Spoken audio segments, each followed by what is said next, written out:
Halo, Assalamualaikum warahmatullahi wabarakatuh.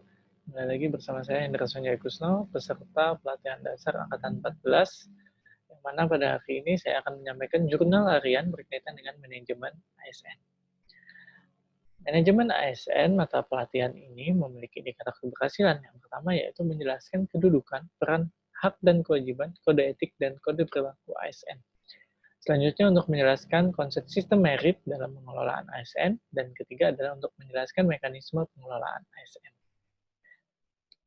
Pada kesempatan kali ini, Bapak Abdi sebagai pemateri atau fasilitator menjelaskan pertama tentang kedudukan ASN, di mana ASN, aparatur sipil negara, bukan saja PNS, yaitu pegawai negeri sipil, tetapi juga P3K, yaitu pegawai pemerintah dengan perjanjian kerja. Pegawai ASN berkedudukan sebagai aparatur negara yang menjalankan kebijakan yang ditetapkan oleh pemimpin instansi pemerintah. Kedudukan ASN berada di pusat, daerah, dan di luar negeri. Nah, fungsi ASN yang sudah sering kita bahas di mata pelatihan sebelumnya yaitu untuk melaksanakan kebijakan pemerintah, untuk memberikan pelayanan publik, dan untuk sebagai mempererat, pemersatu kesatuan negara Republik Indonesia. Nah, lalu manajemen ASN. Apa itu manajemen ASN? Manajemen ASN adalah pengelolaan pegawai negeri sipil atau P3K untuk menghasilkan pegawai negeri sipil yang profesional, memiliki nilai dasar, etika profesi, bebas dari intervensi publik, bersih dari praktik korupsi, kolusi, dan nepotisme. Nah, bagaimana cara manajemen ASN ini? Pemerintah sudah mengeluarkan peraturan pemerintah turunan dari undang-undang. Ada peraturan pemerintah untuk pegawai negeri sipil tersendiri dan untuk P3K sendiri. Di dalamnya itu mencakup banyak hal. Ada penetapan dan penyusunan dan penetapan kebutuhan tentang pengadaan jumlah ASN, jumlah PNS, pangkat dan jabatan, ketentuan pangkat dan jabatan, ketentuan untuk pengembangan karir, pola karir, promosi, mutasi penilaian kerja, sampai ke penggajian, dan tunjangan, penghargaan, kedisiplinan, pemberhentian, jaminan pensiun dan jaminan hari tua, serta perlindungan.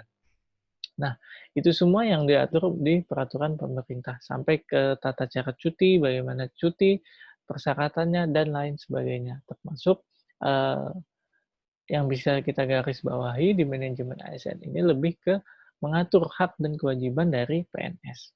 Nah, di manajemen ASN yang perlu diperhatikan ada 3 kompetensi. Yang pertama, kompetensi teknis itu berkaitan dengan keterampilan, keahlian, pengetahuan yang berkaitan dengan bidang teknis jabatan.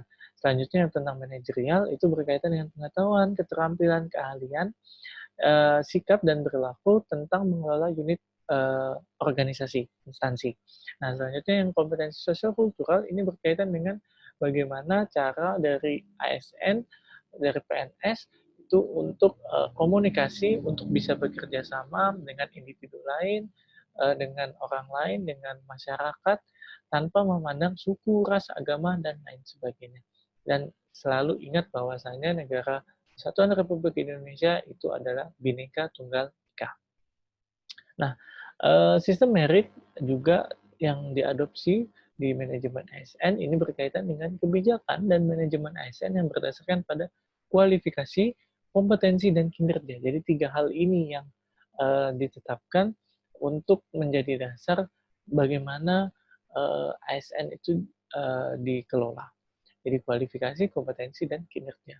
Kualifikasi itu biasanya berkaitan dengan pendidikannya, kompetensi itu berkaitan dengan keahlian, keterampilan, dan pengetahuannya, kinerja itu dari outputnya, hasil kerjanya.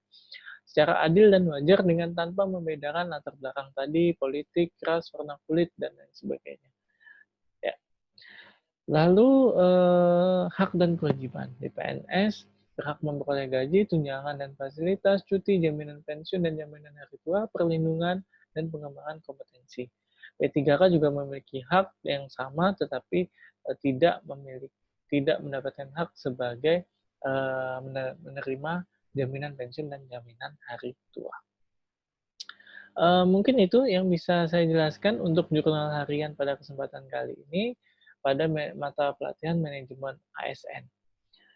Bertemu lagi di video selanjutnya. Salam ASN unggul, stay nasionalisme. Wassalamualaikum warahmatullahi wabarakatuh.